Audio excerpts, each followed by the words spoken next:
নমস্কার, আপনাদের সবাইকে আজ আরও একবার অ্যারাইজ অ্যান্ড অ্যাওয়াকের ক্লাসরুমে স্বাগত জানাই। আমি পার্থরাজ মিশ্র, শিক্ষক, অমর শিরোঘন হাই স্কুল।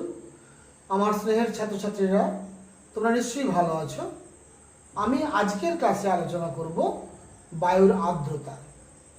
আমরা ধারাবাহিকভাবে বায়ুমণ্ডল অধ্যায়ে বায়ুমণ্ডলের স্তর বিন্যাস, বায়ুর উষ্ণতা, বায়ুর চাপ, বায়ু প্রবাহ, বায়ুর আর্দ্রতা, মেঘাচ্ছন্নতা এবং বৃষ্টিপাত অর্থাৎ আবহাওয়া জলবায়ুর উপাদানগুলো ধারাবাহিকভাবে আলোচনা করছি। ইতিমধ্যেই আমার বায়ু প্রবাহ পর্যন্ত বিস্তৃত আলোচনা হয়ে গেছে। আজকের ক্লাসে আমি আলোচনা করব বায়ুর আর্দ্রতা। বায়ুর আর্দ্রতা আলোচনা করতে গেলে আমাদের কিন্তু প্রথমে জলচক্র সম্পর্কে একটা ধারণা লাভ করতে হবে। জলচক্র, যাকে আমরা ইংরেজিতে বলি ওয়াটার সাইকেল, এই ওয়াটার সাইকেল বিষয়টা আমি কিন্তু যখন বহির্জাত ভূমিরূপের অন্তর্গত নদী পড়ানো শুরু করি তার ঠিক আগে জলচক্র সম্পর্কে আমি একটা ধারণা দিয়েছিলাম, কিন্তু স্বাভাবিকভাবে সকলের হয়তো মনে নেই। তাই আজকে বায়ুর আর্দ্রতা পড়ানোর সময় আমার ক্লাসের প্রয়োজনে জলচক্র বিষয়টাকে আমি আজ আরও একবার অত্যন্ত সংক্ষিপ্ত আকারে উপস্থাপন করার চেষ্টা করছি। এবং আজকের এই বায়ুর আর্দ্রতা সংক্রান্ত ক্লাসে আমরা যা যা বিষয় আলোচনা করব সেগুলো যদি প্রথমে আমরা একটু দেখে নিই, তাহলে কিন্তু আমাদের বিষয়বস্তুগুলো পরপর পরপর বুঝতে সুবিধে হবে। তাহলে স্নেহের ছাত্রছাত্রীরা, তোমরা একটু বোর্ডের দিকে তাকাও।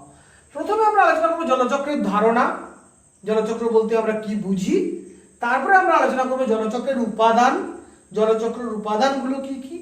তারপরে আমরা আলোচনা করবো বাষ্পীভবন ব্যাপারটা কি, বাষ্পীভবনের শর্তগুলো কি কি, আর্দ্রতা কাকে বলে, চরম আর্দ্রতা বলতে কি বুঝি, বিশেষ আর্দ্রতা বলতে কি বুঝি, আপেক্ষিক আর্দ্রতা বলতে কি বুঝি এবং আপেক্ষিক আর্দ্রতার গুরুত্ব কতখানি, এই বিষয়গুলো আজকের ক্লাসে আলোচনা হবে। তাহলে প্রথমে যদি আমরা জলচক্র সম্পর্কে আলোচনা করি, জলচক্র বলতে গেলে প্রথমে আমি যেটা বলতে হবে আমাকে, সেটা হচ্ছে আমাদের পৃথিবীর প্রধান তিনটে অংশ।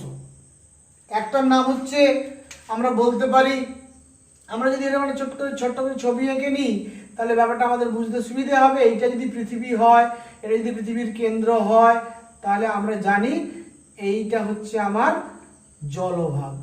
এইটা জলভাগ বা একে আমরা বলি বায়ুমণ্ডল। কত পার্সেন্ট? 71.4%, 71.4%।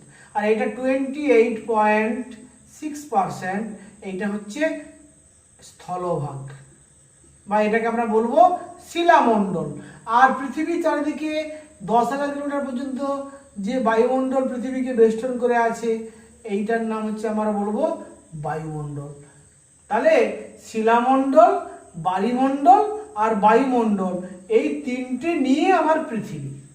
শিলামণ্ডল, বায়ুমণ্ডল এবং বায়ুমণ্ডল, এই তিনটে নিয়ে আমার পৃথিবী।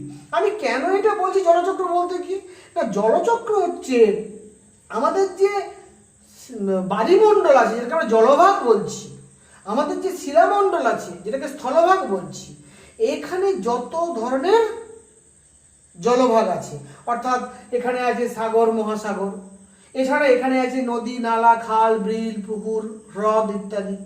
ফলে এই সমস্ত কিছুতে যে জল আছে সেই জলটা কিন্তু বাষ্পীভবন প্রক্রিয়ায় বাষ্পীভূত হয়ে আকাশে উঠছে, আকাশে উঠে শীতল বায়ুর সংস্পর্শে সেটা ঘনীভূত হচ্ছে বা ঘনীভবন প্রক্রিয়া ঘটছে এবং পরবর্তীকালে অধঃক্ষেপণ প্রক্রিয়ায় বৃষ্টিরূপে, তুষারপাত রূপে আবার পৃথিবীতে নেমে আসছে। এই যে পৃথিবীর বিভিন্ন অংশের জল সূর্যের তাপে বাষ্পীভূত হয়ে ঊর্ধ্বাকাশে গিয়ে শীতল বায়ুর সংস্পর্শে ঘনীভূত হয়ে অধঃক্ষেপণ প্রক্রিয়ায় ভূপৃষ্ঠে তথা সমুদ্রপৃষ্ঠে পতিত হয়ে কন্টিনিউয়াসলি চক্রাকারে জলটা আবর্তিত হচ্ছে, এই পুরো প্রক্রিয়াটাকে আমরা বলছি জলচক্র। আমি বোঝাতে পারলাম কিনা জানি না। তাহলে মোটামুটি আমি কেন এটা বললাম না, সোজা কথা হচ্ছে বায়ুমণ্ডল, বায়ুমণ্ডল এবং শিলামণ্ডলে যে বিভিন্ন অবস্থার মধ্যে জল আছে, অর্থাৎ কোথাও জল গ্যাসীয় অবস্থায় আছে, কোথাও জল তরল অবস্থায় আছে, কোথাও জল বরফ রূপে কঠিন অবস্থায় আছে। এই কঠিন অবস্থায় থাকুক, গ্যাসীয় অবস্থায় থাকুক বা তরল অবস্থায় থাকুক, এই যে জলের চক্রাকার আবর্তন ঘটছে বায়ুমণ্ডল এবং শিলামণ্ডলের মধ্যে কন্টিনিউয়াসলি, এই জলের চক্রাকার আবর্তনটাকেই আমরা বলছি জলচক্র। এবং এখানে মনে রাখার বিষয়, যে পরিমাণ জল আমাদের স্থলভাগ এবং জলভাগ থেকে বাষ্পীভূত হয়ে আকাশে উঠছে, সেই পরিমাণ জল আবার স্থলভাগ এবং জলভাগে ফিরে আসছে। ফলে এই প্রক্রিয়াটা কিন্তু কন্টিনিউয়াসলি চক্রাকারে আবর্তিত হচ্ছে, তাই তার নাম জলচক্র। এখানে একটা কথা একটু বলে রাখা দরকার, আমাদের এই তথ্যটা খুব ইন্টারেস্টিং একটা তথ্য। যদি আমরা যদি স্থলভাগ ধরে নিই, এটা যদি আমার স্থলভাগ ধরে নিই, এটা যদি আমার সমভূমি ধরে নিই এবং এটা যদি সাগর ধরে নিই, এইটা আমার সাগর, তাহলে এই সাগরের জল এখানে আছে, এইখানে এইটা আমার স্থলভাগ, এইটা স্থল, এইটা আমার জলভাগ, জল। তাহলে এখান থেকে জল কিন্তু বাষ্পীভূত হয়ে যাচ্ছে, এখান থেকে জল বাষ্পীভূত যাচ্ছে প্রায় 84%, আর এখান থেকে বাষ্পীভূত হয়ে যাচ্ছে, স্থলভাগ থেকে বাষ্পীভূত হয়ে যাচ্ছে 77%। আবার এইখানে আবার সমুদ্রের বুকে ফিরে আসছে জলটা কত, এখানে জলটা ফিরে আসছে কিন্তু আমরা বলতে পারি, সরি আমি একটুখানি আমার ভুল বলা হলো, তাহলে অ্যাকচুয়ালি কিন্তু এইখানে কিন্তু ফিরে আসছে 77% ফিরে আসছে। তাহলে 84% মূলত সাগর মহাসাগর থেকে বাষ্পীভূত হচ্ছে, আবার সাগর মহাসাগরে ফিরে আসছে 77%।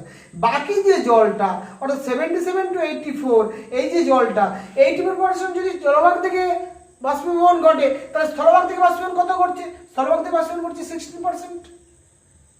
মোট যদি 100% ধরা যায়, তাহলে ফিরে আসছে এখানে 84 থেকে 77, আর এখানে ফিরে আসছে কত? এখানে ফিরে আসছে 23%। ফিরে আসছে কত? 23%। তাহলে আমরা কি দেখলাম? সমুদ্র থেকে বেশি জল বাষ্পীভূত হচ্ছে, কম জল ফিরছে, স্থলভাগ থেকে কম জল বাষ্পীভূত হচ্ছে, বেশি জল ফিরছে। এই যে অতিরিক্ত জল যেটা স্থলভাগের বুকে নেমে আসছে, সেই জলটা কখনো বিভিন্ন পার্বত্য অঞ্চলে, মেরু অঞ্চলে বরফ রূপে জমছে, কখনো নদীর উপর দিয়ে প্রবাহিত হয়ে এসে আবার সমুদ্রে মিলিত হচ্ছে, কখন আবার মাটির তলায় চুইয়ে চুইয়ে ভৌমজল রূপে ঢুকে আমাদের কিন্তু ভৌমজলের সঞ্চয় বা ভান্ডার বাড়াচ্ছে। ফলে পুরো প্রক্রিয়াটা কিন্তু কন্টিনিউয়াসলি আবর্তিত হয়ে চলেছে। এই আবর্তন প্রক্রিয়াটাকে আমরা বলছি জলচক্র। তাহলে নিশ্চিতভাবে জলচক্র ব্যাপারটা বোঝা গেছে। এবারে যদি আমরা আসি, এই জলচক্রের উপাদানগুলো কি কি? জলচক্রের উপাদানগুলো কি কি? জলচক্রের উপাদানগুলো যদি আমাকে বলতে হয়, তাহলে জলচক্রের কিন্তু প্রধান উপাদান সাগর মহাসাগর, এটা একটা উপাদান, যেখানে জলটা কিন্তু তরল অবস্থায় আছে, এটা লবণাক্ত জল বেশিরভাগ ক্ষেত্রে, এবং এটা কিন্তু তরল অবস্থায় আছে। জলচক্রের আর কি উপাদান? যেখানে পার্বত্য অঞ্চলের উচ্চ অংশে জল কিন্তু হিমবাহ রূপে বরফ রূপে আছে, সেটাও কিন্তু একটা উপাদান। আবার মেরু অঞ্চলে জল বরফ রূপে আছে, সেটাও একটা উপাদান। আবার মাটির তলায় জল ভৌমজল রূপে আছে, মাটির তলায় জল ভৌমজল রূপে আছে, এই ভৌমজল রূপে যে জলটা আছে সেটাও কিন্তু একটা জলচক্রের উপাদানের মধ্যে পড়বে। তাহলে আবার আমাদের জলীয় বাষ্প আকারে বায়ুমণ্ডলে যে জলটা আছে সেটাও কিন্তু জলচক্রের উপাদান হিসাবে গৃহীত হবে। এমনকি আমাদের গাছের মধ্যে, উদ্ভিদ জগতের মধ্যে যে জল সঞ্চিত আছে সেটাও কিন্তু আমরা বলতে পারি জলচক্রের উপাদান হিসাবে। ফলে জলচক্রের এই উপাদানগুলোর মধ্যে সাগর মহাসাগর পড়বে, স্থলভাগ পড়বে, সুউচ্চ পার্বত্য অঞ্চলের হিমবাহ পড়বে, মেরু অঞ্চলের বরফাবৃত অঞ্চল পড়বে, মাটির তলার ভৌমজল পড়বে, গাছের মধ্যে যে জল সঞ্চিত আছে সেটা পড়বে, এবং বায়ুমণ্ডলে যে জল জলীয় বাষ্প আকারে আছে সেটাও পড়বে। অর্থাৎ সোজা কথায় কঠিন, তরল, গ্যাসীয় অবস্থায় জল যেভাবে পৃথিবীর বিভিন্ন অংশে অবস্থান করছে, পুরোটাই হচ্ছে জলচক্রের উপাদান হিসাবে ট্রিটেড হবে, এবং এটাই কিন্তু চক্রাকারে কন্টিনিউয়াসলি আবর্তিত হচ্ছে। এটাকে আমরা বলছি জলচক্র। এবারে যদি আসা যায় বাষ্পীভবন ব্যাপারটা কি? বাষ্পীভবন ব্যাপারটা কিন্তু আমরা সবাই জানি। বাষ্পীভবনটা কি না, একটা নির্দিষ্ট উষ্ণতায় আমাদের ভূপৃষ্ঠ বা সমুদ্রপৃষ্ঠের যে জল আছে সেই জল যখন সূর্যের তাপে জলীয় বাষ্পে রূপান্তরিত হবে, এই জলের জলীয় বাষ্পে রূপান্তর হওয়ার যে প্রক্রিয়া তাকেই আমরা বলবো বাষ্পীভবন প্রক্রিয়া। সোজা কথা হচ্ছে জল তরল অবস্থায় আছে পৃথিবীর বিভিন্ন প্রান্তে, সাগরে, মহাসাগরে, স্থলভাগে, নদী, নালা, খাল, বিলে। সেই জল যখন সূর্যের তাপে নির্দিষ্ট উষ্ণতায় জলীয় বাষ্পে রূপান্তরিত হবে, তার অবস্থার পরিবর্তন ঘটবে, জল থেকে জলীয় বাষ্প রূপান্তর হওয়ার প্রক্রিয়াকে আমরা বলবো বাষ্পীভবন বা ইভাপোরেশন। এই বাষ্পীভবন কিন্তু কতগুলো বিষয়ের উপর নির্ভর করে, সেটাকেই আমরা বলছি বাষ্পীভবনের শর্ত সমূহ। বাষ্পীভবনের শর্তগুলো কি কি? বাষ্পীভবনের যদি শর্তগুলো দেখি, প্রথম হচ্ছে বাষ্পীভবনের সঙ্গে উষ্ণতার একটা গুরুত্বপূর্ণ সম্পর্ক আছে। তাহলে উষ্ণতা যখন বাড়বে, উষ্ণতা যদি বাড়ে তাহলে বাষ্পীভবনটাও কিন্তু বাড়বে। আমরা খুব সহজেই বলতে পারি বাষ্পীভবন বাড়বে, উষ্ণতা বাড়লে বাষ্পীভবন বাড়ে। আবার কি না, জলের উপরিতলের ক্ষেত্রফল, আমাদের যে জলভাগ, সেই জলভাগের উপরিতলের ক্ষেত্রফল, জলভাগের যে উপরিতলের ক্ষেত্রফল, উপরিতলের যে ক্ষেত্রফল, সেই ক্ষেত্রফল যত বেশি হবে তত কিন্তু বাষ্পীভবন বাড়বে, তত বাষ্পীভবন বাড়বে। তাহলে এটাও কিন্তু একটা আমার শর্ত। 3 নম্বর কি, বায়ুর চাপ যদি কম হয়, বায়ুর চাপ যদি কম হয়, বায়ুর চাপ কম হলে বাষ্পীভবন বাড়বে। তাহলে উষ্ণতা যদি বাড়ে তাহলে বাষ্পীভবন বাড়ে, জলভাগের উপরিতলের ক্ষেত্রফল যদি বাড়ে তাহলে বাষ্পীভবন বাড়বে। আবার বায়ুর চাপ যদি কম হয় তাহলে বাষ্পীভবন বাড়বে। বায়ুর আর্দ্রতা যদি কম হয় তাহলেও বাষ্পীভবন বাড়বে। বায়ুর আর্দ্রতা যদি কম হয়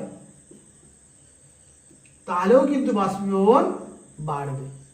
অর্থাৎ এই বিষয়গুলোর উপরে কিন্তু বাষ্পীভবন নির্ভর করছে। আমরা কিন্তু বলতে পারি বাষ্পীভবন এই বিষয়গুলোর উপর নির্ভর করছে, এটাকে আমরা বলছি বাষ্পীভবনের শর্ত সমূহ। তাহলে নিশ্চিতভাবে বোঝা গেল যে উষ্ণতার সঙ্গে বাষ্পীভবনের সম্পর্ক আছে, উষ্ণতা বাড়লে বাষ্পীভবন বাড়বে। জলভাগের উপরিতলের ক্ষেত্রফল যত বেশি হবে তত বাষ্পীভবনের পরিমাণ বাড়বে। বায়ুর চাপ যত কম হবে তত বাষ্পীভবনের পরিমাণ বাড়বে। বায়ুর আর্দ্রতা যত কম হবে তত বাষ্পীভবন বাড়বে। এইটাকে বলছি আমরা বাষ্পীভবনের শর্ত। এবারে আমি আসছি আর্দ্রতা ব্যাপারটা কি, আর্দ্রতা বলতে আমরা কি বুঝি। আর্দ্রতা এই ব্যাপারটা যদি আমাদের বুঝতে হয় তাহলে আমরা কি বলবো না, বায়ুতে জলীয় বাষ্পের পরিমাণটাকে আমরা বলি আর্দ্রতা। আর্দ্রতা মানে ভেজা ভাব, আর্দ্রতা কথার অর্থ হচ্ছে ভেজা ভাব।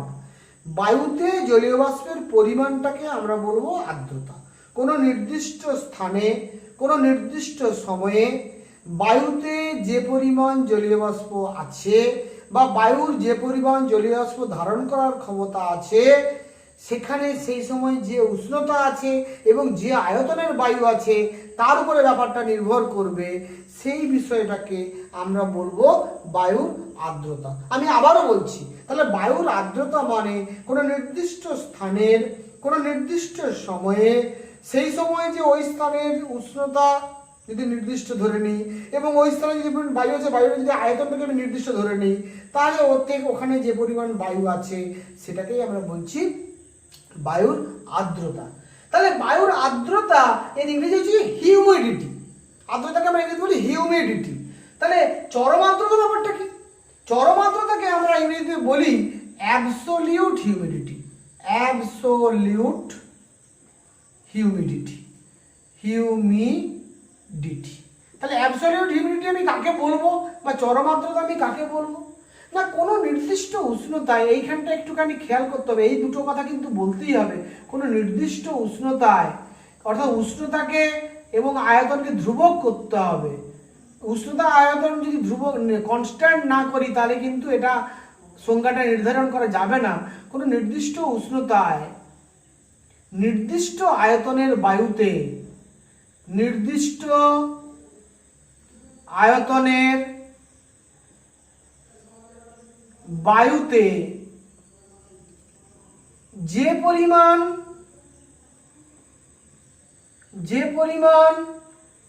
জলীয়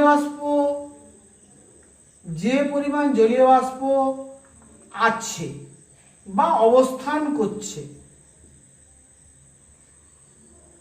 তাকেই আমরা বলবো চরম, সেই উষ্ণতায় সেই আয়তনের বায়ুর তাকেই আমরা বলবো চরম আর্দ্রতা। তাহলে চরম আর্দ্রতা বা আমরা যেটাকে বলছি অ্যাবসলিউট হিউমিডিটি, এটাকে আমরা কি এককে প্রকাশ করি? এটাকে আমরা প্রকাশ করি গ্রাম পার ঘন সেন্টিমিটার। এর ইউনিট কি, এর একক কি? এর একক হচ্ছে গ্রাম পার ঘন সেন্টিমিটার। এইটা হচ্ছে তার একক। অর্থাৎ আমরা একটা নির্দিষ্ট উষ্ণতা, এটা বলতেই হবে। ধরে নেওয়া যাক আমার 30 ডিগ্রি সেন্টিগ্রেড উষ্ণতায়, ধরে নেওয়া যাক আমার 100 ঘন সেন্টিমিটার বাতাস, 100 ঘন সেন্টিমিটার বাতাস, তাতে আমার 50 গ্রাম জলীয় বাষ্প আছে, 50 গ্রাম জলীয় বাষ্প আছে। তাহলে এই বিষয়টাকে আমরা বলছি, কি বলছি, এই বিষয়টাকে আমরা বলছি অ্যাবসলিউট হিউমিডিটি। 30 ডিগ্রি সেন্টিগ্রেড উষ্ণতা ফিক্সড, 100 ঘন সেন্টিমিটার বাতাস ফিক্সড, জলীয় বাষ্পের পরিমাণ 50 গ্রাম। এইটাকে আমরা বলছি অ্যাবসলিউট হিউমিডিটি বা আমরা বলছি চরম আর্দ্রতা। এটাকে আবার নিরপেক্ষ আর্দ্রতাও বলা হয়। চরম আর্দ্রতাকে আমরা নিরপেক্ষ আর্দ্রতা হিসাবেও বলতে পারি। তাহলে নিশ্চিতভাবে সংজ্ঞা বোঝা গেল যে কোনো নির্দিষ্ট উষ্ণতায় নির্দিষ্ট আয়তনের বায়ুতে যে পরিমাণ জলীয় বাষ্প আছে তাকেই চরম আর্দ্রতা বা অ্যাবসলিউট হিউমিডিটি বলা হয়। এর একক হচ্ছে গ্রাম পার ঘন সেন্টিমিটার। আমি উদাহরণ হিসেবে বললাম 30 ডিগ্রি সেন্টিগ্রেড উষ্ণতায়, ধরে নেওয়া যাক, আমরা ধরিলাম 30 ডিগ্রি সেন্টিগ্রেড উষ্ণতায় 100 ঘন সেন্টিমিটার বাতাসে 50 গ্রাম জলীয় বাষ্প আছে, ওটাকেই বলবো ওই স্থানের বায়ুর চরম আর্দ্রতা বা নিরপেক্ষ আর্দ্রতা। এবারে আমি আসবো বিশেষ আর্দ্রতা ব্যাপারটা কি। বিশেষ আর্দ্রতা আলোচনা করতে গেলে আমরা কি বলবো? বিশেষ আর্দ্রতার ইংরেজি হচ্ছে স্পেসিফিক হিউমিডিটি। স্পেসিফিক হিউমিডিটি বা বিশেষ আর্দ্রতা। এখানে কি বলবো আমি? বিশেষ আর্দ্রতা হচ্ছে কোনো নির্দিষ্ট উষ্ণতায় নির্দিষ্ট আয়তনের বায়ুতে, এটা কিন্তু আমাকে বলতেই হবে, সেই নির্দিষ্ট উষ্ণতায় নির্দিষ্ট আয়তনের বায়ুর যা ওজন, নির্দিষ্ট উষ্ণতায়, আমি একটু লিখে দিলে তোমাদের সুবিধা হবে, নির্দিষ্ট উষ্ণতায় নির্দিষ্ট আয়তনের বায়ুতে, নির্দিষ্ট আয়তনের বায়ুর মোট ওজন ডিভাইডেড বাই ওই উষ্ণতায়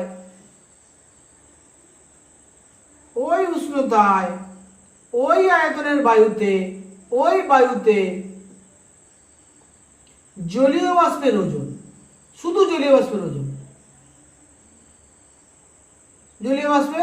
ওজন, এদের যে অনুপাত, এই দুটোর যে অনুপাত, এই অনুপাতটাকে আমরা বলছি স্পেসিফিক হিউমিডিটি। আমি আবারও বলছি, নির্দিষ্ট উষ্ণতায় নির্দিষ্ট আয়তনের বায়ুর মোট ওজন। তাহলে একটা নির্দিষ্ট উষ্ণতায় নির্দিষ্ট আয়তনের বায়ুর মোট ওজন ধরে নেওয়া যাক 100 গ্রাম। এবারে ওই উষ্ণতায় ওই বায়ুতে জলীয় বাষ্পের ওজন 50 গ্রাম। তাহলে অনুপাত কি দাঁড়ালো? 100 gram divide by 50 gram. 100 gram divide by 50 gram, that means কি হলো 2:1। এইটাকেই বলা হবে স্পেসিফিক হিউমিডিটি। তাহলে স্পেসিফিক হিউমিডিটি হচ্ছে বায়ুর মোট ওজন ডিভাইডেড বাই বায়ুতে উপস্থিত জলীয় বাষ্পের ওজন। বায়ুর মোট ওজন ডিভাইডেড বাই বায়ুতে উপস্থিত জলীয় বাষ্পের ওজনের অনুপাতকে আমরা স্পেসিফিক হিউমিডিটি বলে চিহ্নিত করব। এবারে আমরা আসবো যেটা সবথেকে ইম্পর্টেন্ট এই আর্দ্রতা চ্যাপ্টারে, সেটা হচ্ছে আপেক্ষিক আর্দ্রতা ব্যাপারটা কি। আমি যদি এগুলো একটু মুছে দিই আপেক্ষিক আর্দ্রতা লেখার জন্য, যদি আমাকে একটু মুছে দিতে হবে, আমি তাহলে আপেক্ষিক আর্দ্রতাকে সহজে বোঝাতে পারবো। আপেক্ষিক আর্দ্রতা ব্যাপারটা কি? আপেক্ষিক আর্দ্রতা যেটাকে আমরা বলছি relative humidity, relative humidity, humidity, এটাকে আমি কাকে বলবো বা আপেক্ষিক আর্দ্রতা কাকে বলবো? না, এই যে আমি প্রথমে চরম আর্দ্রতার কথা বলেছিলাম, এই চরম আর্দ্রতার কথাটা কিন্তু প্রথমে আমাকে বলে নিতে হবে যে কোনো নির্দিষ্ট উষ্ণতায়, কোনো নির্দিষ্ট উষ্ণতায় নির্দিষ্ট আয়তনের বায়ুতে উপস্থিত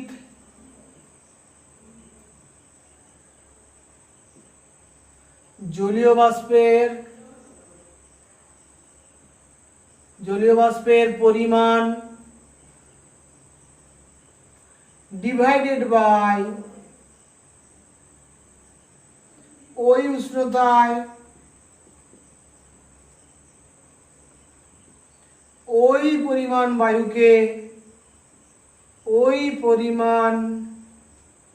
বায়ুকে সম্পৃক্ত করতে প্রয়োজনীয় জলীয় বাষ্পের পরিমাণ, এই দুটোর শতাংশের অনুপাত ইনটু 100, এইটাকে আমরা বলছি আপেক্ষিক আর্দ্রতা। এইটাকে বলছি আমরা আপেক্ষিক আর্দ্রতা। তাহলে আপেক্ষিক আর্দ্রতার সংজ্ঞা কি বলবো? তাহলে আপেক্ষিক আর্দ্রতা বলতে আমরা কি বুঝলাম? না, আপেক্ষিক আর্দ্রতা বলতে আমরা বুঝলাম কোন নির্দিষ্ট উষ্ণতায় নির্দিষ্ট আয়তনের বায়ুতে উপস্থিত জলীয় বাষ্পের পরিমাণ এবং ওই উষ্ণতায় ওই পরিমাণ বায়ুকে সম্পৃক্ত করতে, ভেরি ইম্পর্টেন্ট পয়েন্ট, সম্পৃক্ত করতে প্রয়োজনীয় জলীয় বাষ্পের পরিমাণ। অর্থাৎ যে পরিমাণ জলীয় বাষ্প আছে আর ওই বাতাসকে সম্পৃক্ত করার জন্য যে পরিমাণ জলীয় বাষ্পের প্রয়োজন, এই দুটোর যে অনুপাত, এই দুটোর যে শতাংশের অনুপাত, তাকে আমরা বলবো আপেক্ষিক আর্দ্রতা। যদি আমরা একটা উদাহরণ দিয়ে ব্যাপারটাকে দেখি, ব্যাপারটা আরো ইজি হয়ে যাবে। তাহলে উদাহরণ যদি আমরা একটা দিই, তো উদাহরণ দিলে দাঁড়াবে এইরকম, যে ধরে নেওয়া যাক আমি একটু আগে যেটা বললাম 30 ডিগ্রি সেন্টিগ্রেড উষ্ণতায় নির্দিষ্ট আয়তনের বায়ু আমি ধরে নিলাম 100 ঘন সেন্টিমিটার বাতাস, 100 ঘন সেন্টিমিটার বাতাস, তাতে ধরে নেওয়া যাক জলীয় বাষ্প আছে 50 গ্রাম। আর ওই উষ্ণতায় আমি যেটা বললাম 30 ডিগ্রি সেন্টিগ্রেড উষ্ণতায় ওই 100 ঘন সেন্টিমিটার বাতাসকে যদি আমাকে সম্পৃক্ত করতে, দেখা যাবে 75 গ্রাম জলীয় বাষ্প লাগবে। তাহলে আপেক্ষিক আর্দ্রতা কি দাঁড়ালো? আপেক্ষিক আর্দ্রতা দাঁড়ালো 50 ডিভাইডেড বাই 75 ইন্টু 100। তাহলে কি দাঁড়ালো? 25 দুয়ে 50, 25 তিনে 75, তাহলে 2 এর 3 ইন্টু 100 কি দাঁড়ালো?